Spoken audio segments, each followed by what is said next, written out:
आज की जो मीटिंग थी कांग्रेस परिवार की तरफ से थी, कांग्रेस को मजबूत करने के लिए थी कि कांग्रेस को कैसे मजबूत किया जाए। आने वाले 2024 को लेकर कांग्रेस पूरी तरीके से ज़मीन पर उतर रही है और संगठन को बहुत अच्छे से मजबूत कर रही है। इसमें कोई दो राय नहीं है कि कांग्रेस का संगठन बहुत मजबूत है, लेकिन ये भी ज़रूरी है कि जब जंग लड़ी जाती है तो सारी तैयारियां की जाती हैं। उन सारी तैयारियों के लिए कांग्रेस वापस में एक रिव्यू कर रही है कि उसका संगठन कितना मजबूत है। और इस कड़ी में हमारे बीच में आज हमारे प्रदेश से बदरुद्दीन कुरैशी, हमारे वीर सिंह दीगान जी, हमारे निगम पार्षद जो हमारे चुनाव लड़े ललित सिंह चौहान जी और तमाम हमारे नेता और कांग्रेस के कार्यकर्ता आज मौजूद थे, जिन्होंने हमारी तमाम कांग्रेस की जो कमियां हो सकती हैं उन कमियों पर बहुत ज़्यादा चर्चा करी। आने वाले समय में हमारी क्या स्ट्रेटजी हो सकती है, हमारा क्या प्लान हो सकता है, संगठन को हम किस तरीके से मजबूत कर सकते हैं, उन तमाम बातों को लेकर हमने चर्चा की है। और हमें उम्मीद है कि उन तमाम सुझावों से जो लोगों ने हमारे कार्यकर्ताओं ने हम तक दिए उन सुझावों पर अमल करेंगे। उन सुझावों से कांग्रेस बहुत अच्छे से मजबूत रहेगी और ये लोकसभा का सीट हम ज़रूर जीतेंगे।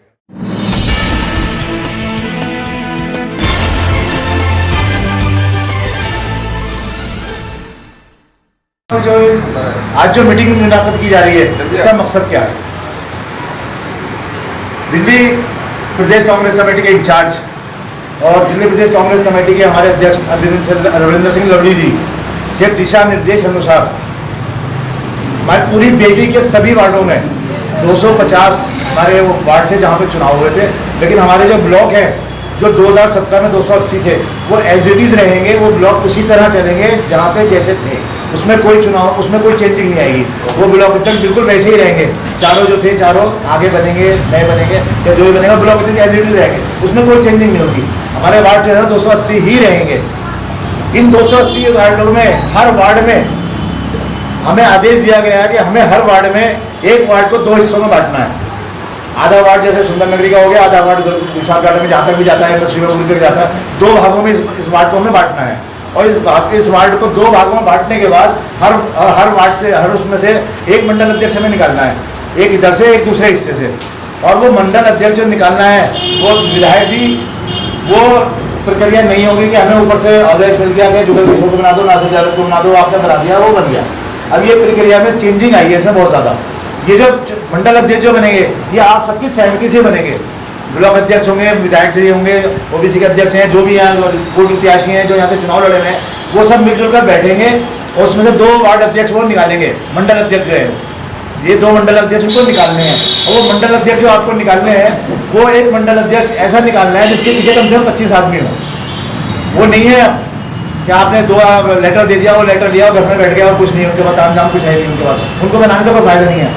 लेटर देने के ऐसे आदमी को कोई फायदा नहीं, इसके बाद अपनी टीम टाम ना हो। टीम हो जब भी कांग्रेस मजबूत होगी, जब संगठन मजबूत होगा जब भी कांग्रेस ही मजबूत होगी। आज हम जो दोराहे पर बैठे हैं कि ना हमारा निगम पार्षद है, ना हमारा MLA है, ना हमारा MP है कोई दिल्ली में, उसकी वजह ये है कि हम संगठन हमारे पास है ही नहीं बिल्कुल भी। संगठन नाम के बाद कोई चीज़ नहीं है। चाहे किसी भी विधानसभा के आप ब्लॉक अध्यक्ष उठा के देख लो, बिल्कुल डेढ़ पड़े हैं सारे ब्लॉक अध्यक्ष। गिने चुने 2-4 ब्लॉक अध्यक्ष ऐसे जो पूरे जिले में जो काम कर रहे हैं दिल से, वो समझते हैं मुझे जिम्मेदारी दी गई, जिम्मेदारी को निभा रहे हैं। लेकिन 99% जो है जिला ब्लॉक अध्यक्ष घर बैठे हुए हैं, उनके पास अपने साथ कुछ नहीं है। उनसे अगर 5 आदमियों को लेकर चलने के लिए कहा जाए तो उनके पास 5 आदमी नहीं है, तो इससे ज़्यादा संगठन की बुरी हालत नहीं हो सकती। तो हमें एक मंडल अध्यक्ष जो बनाना है उसको ऐसे को बनाना है जिसके पीछे कम से कम 25 आदमियों की टीम हो। 25 आदमियों की टीम एक मंडल अध्यक्ष के पास हो गई, दूसरे मंडल के बाद 25 टीम हो गई, 50 आदमी हो गए हमारे पास। उसके बाद हमें अपने वार्ड में देखना है कि हमारे पोलिंग स्टेशन कितने हैं हमारे ब्लॉक में या वार्ड में हमारे, और उसमें कितने बूथ हैं। तो कहीं 3 वार्ड सेक्टर अध्यक्ष बना सकते हो आप, कहीं 3 बना सकते हो, 4 बना सकते हो, 3 बना सकते हो, 6 से 7 आप सेक्टर अध्यक्ष आप बना सकते हो। पहले 2 मंडल अध्यक्ष, उसके नीचे सेक्टर अध्यक्ष। मालूम है सब आकिल भाई को इन्होंने सारी जो प्रक्रिया थी वो पूरी करके दी है, बल्कि 4 वार्डों की उनको मुबारकबाद देता हूँ। इन्होंने 4 वार्डों की बना के दी है, जो नहीं बना के दे रहे थे लोग, इनसे मैंने जिम्मेदारी दी कि आप 4 वार्डों की बना दो। तो 4 वार्डों के अध्यक्ष जो है ना डिटेल वो आकिल भाई ने बना के दी है। तो उनमें सब में आपको 6 कम से कम 6 सेक्टर अध्यक्ष बनाने हैं। और सेक्टर अध्यक्ष जो होंगे उनके नीचे मैं समझता हूँ कम से कम 20 आदमी आपको सिलेक्ट करने होंगे। आकिल भाई ललित को बना रहा हूँ, मुझे बना रहा हूँ, मेरे पीछे कम से 20 आदमी है या नहीं है, आपको पद्धति तय करनी है बिल्कुल। तो 20 से 120 हो गए, 100 हो गए, 50 हो गए, उसके 180 हो गए, और कम से कम 50 आदमियों की टीम में कहता हूँ आखिर भाई के पास ही होगी। तो 250-300 आदमियों की टीम इस तरह हम बना सकते हैं अपने वार्ड में। अगर ये 250 आदमियों की टीम बन गई तो कहीं हमारा प्रदर्शन होता है, कहीं हमारा मुजाहरा होता है, कोई तोड़फोड़ करनी होती है, कि जाना होता है, हंगामे करने होते हैं, तो जब आखिर के पीछे 250 आदमी चलेंगे तो उस वार्ड का फिरोज भाई नाम होगा। 250 आदमी आ रहे हैं, आकिल के पीछे 250 लोग हैं, उसमें किसका नाम होगा? आकिल का तो हो गया होगा, सुंदर नगरी का वार्ड का भी नाम होगा उसमें। कि सुंदर नगरी वार्ड जो है वो कांग्रेस वहाँ पर बहुत ज़्यादा मजबूत है, वहाँ पे इतनी मजबूती के साथ कांग्रेस वहाँ पे जमी है, उसका सबूत आपने दिया भी है। इसी वार्ड की अगर बात करूँ तो दलित को आपने बहुत अच्छे चुनाव लड़ाया और बहुत अच्छे वोट मिले, बहुत अच्छे वोट मिले। कि कहीं कहीं तो हमने देखा, मुझे कहते हुए कहना नहीं चाहिए, लेकिन कहीं आदमी 2000 में, कहीं 2500 में, कहीं 3-3 में लोग सिमट गए। लेकिन माशाल्लाह बहुत अच्छे 7-8 हज़ार करीब वोट लेके आया और आप सबकी मेहनत थी उसमें, आप सबका सहयोग था, आप सबका योगदान था, जिसकी वजह से इतना वोट लेके आया है ये। और ये सिग्नल है बहुत अच्छा, क्योंकि लोकसभा के बाद विधानसभा का ही चुनाव आ रहा है, तो चुनाव के लिए भी हमें, विधानसभा चुनाव पर भी हमें नज़र रखनी है। और विधानसभा चुनाव पर हम जब भी नज़र रख सकेंगे जब हम भी अपनी टीम बना सकेंगे। तो मेरी आप सबसे, मैं ज़्यादा बात ना करके तो आप सबसे गुजारिश कर रहा हूँ कि आप सब लोग सिर्फ 1 घंटा अपने ब्लॉक अध्यक्ष को अपने विधायक के साथ में दे दीजिए। आपस में 3-4 लोग हैं जो मेन हैं, जो चुनाव लड़े हुए हैं, जिला अध्यक्ष हैं, माइनॉरिटी के हैं, OBC के हैं, चुनाव लड़े हुए हैं, ब्लॉक अध्यक्ष, सब 4-5 आदमी मिलकर रोजाना 1 घंटा बैठ जाइए आप लोग। 1 घंटा बैठेंगे तो आप चुनाव कर लेंगे कि हम कौन सा आदमी कहाँ पर मजबूत है और हम किसको मजबूती से आप उसको ये जिम्मेदारी सौंप सकते हैं। अगर आपने ये सब कर लिया तो आपके संगठन को मजबूत होने से कोई नहीं रोक सकता। तो मेरी आपसे यही गुजारिश है कि जल्दी से जल्दी प्रक्रिया को पूरा करें। बदरुद्दीन भाई के इंस्ट्रक्शन है हमें कि मुझे 2-4 दिन में नाम चाहिए नासिर भाई, पूरे ज़िले से 20 के 20 वार्डों से। तो मेरी आप सबसे गुजारिश है प्लीज़ टाइम दीजिए थोड़ा सा और संगठन को मजबूत कीजिए। धन्यवाद। आज देश में एक चर्चा बहुत तेजी से चल रही है कि आने वाला 24 किसका। 24 के लिए बड़े बड़े दावे तो हो रहे हैं, सभी पार्टियां बड़े बड़े दावे भी कर रही हैं और उसके लिए मेहनत भी हो रही है, लेकिन देखना यह है कि आने वाले टाइम में जो 2024 का इलेक्शन आएगा उसमें बिखरे हुए मोती को एक माला में कौन पिरोएगा। अभी प्रभार जी आपने कुछ बातें कही थी जियो को लेकर और मंडी को लेकर, तो उसमें थोड़ा सा आप हमें बताएं। देखिए, जियो और मंडी ये सिर्फ ये 2 एग्जाम्पल मैंने दिए थे कि इस तरह से मोदी जी का जो मॉड्यूल है अर्थशास्त्र है वो ये है कि सरकारी जितनी भी कंपनियां हैं या सरकारी जो भी फैसिलिटी आम आदमी तक पहुंच रही है उसको ख़त्म कर दिया जाए, चाहे वो मंडी की शक्ल में हो, चाहे वो सरकारी स्कूल हो। BSNL, रेल, भेल, सेल सब बेचने के कगार पर हैं, कुछ बेच दी गई हैं और कुछ बेचने की तैयारी है। तो इसलिए हमारे बुजुर्गों ने, पंडित जवाहरलाल नेहरू ने या इंदिरा गांधी जी ने या राजीव गांधी जी ने जो सपना देखा था, जिस देश की तामीर और तरक्की में अपने बलिदान दिए थे, क्या वो इसलिए दिए थे कि हम अपनी बड़ी बड़ी कंपनियां जो प्रॉफिटेबल हैं, जो जॉब ओरिएंटेड कंपनियां हैं, उनको बेच दें प्राइवेट हाथों में?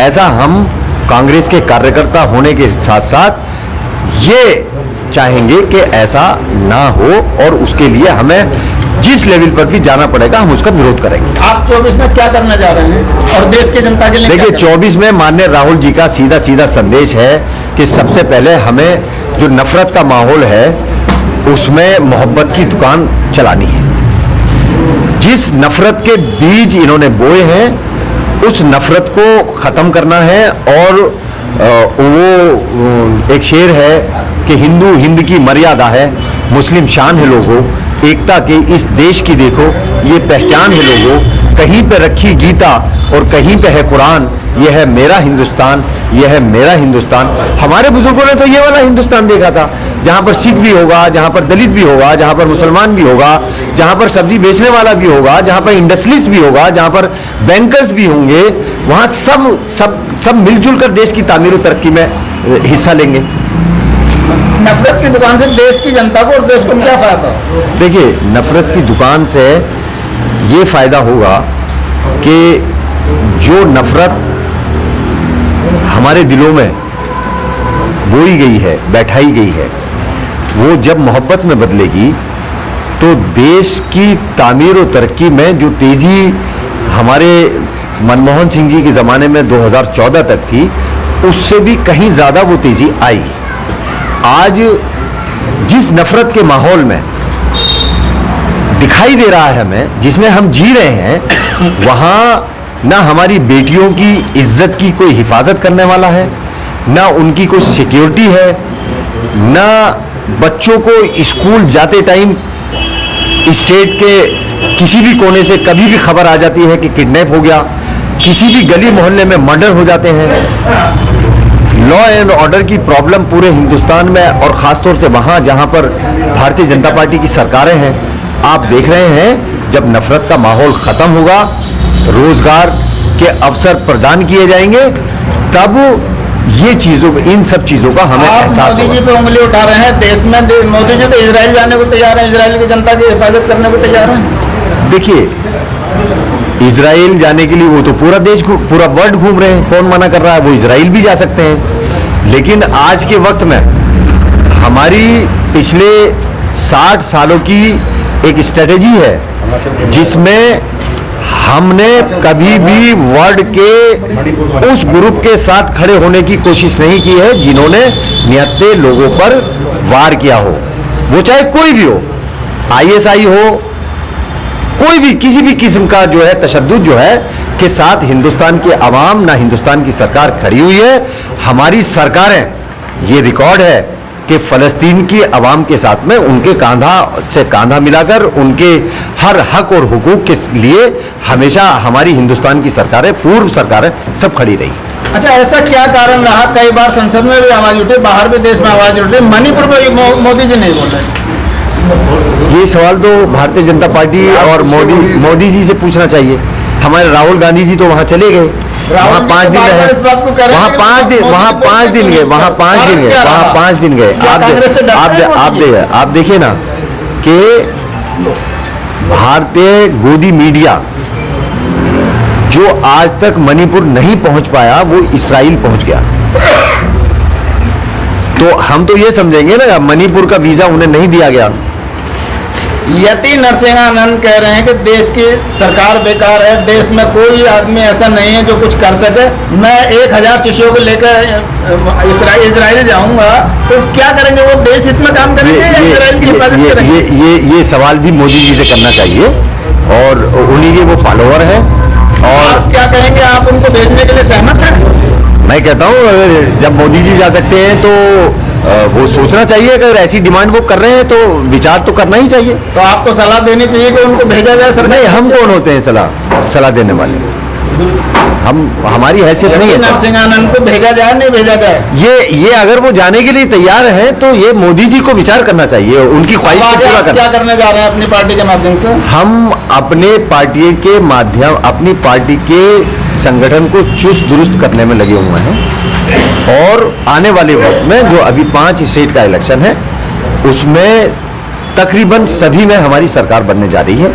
और 2024 में भी आप मान लीजिए कि 2024 में भी माननीय मोदी जी। आज की मीटिंग का मौजू भी 2024 को लेकर है। नहीं, आज की मीटिंग का मौजू जो है, जिस वजह से हम लोग आए हैं, वो संगठन को चुस्त दुरुस्त करने के लिए आए हैं और ब्लॉक लेवल से नीचे का जो संगठन है जिस पर हम मंडल अध्यक्ष और सेक्टर अध्यक्ष को बनाने की प्रक्रिया में। ये सब प्रक्रिया 24 के लिए तैयार हो रही है। हाँ, बिला शुबा।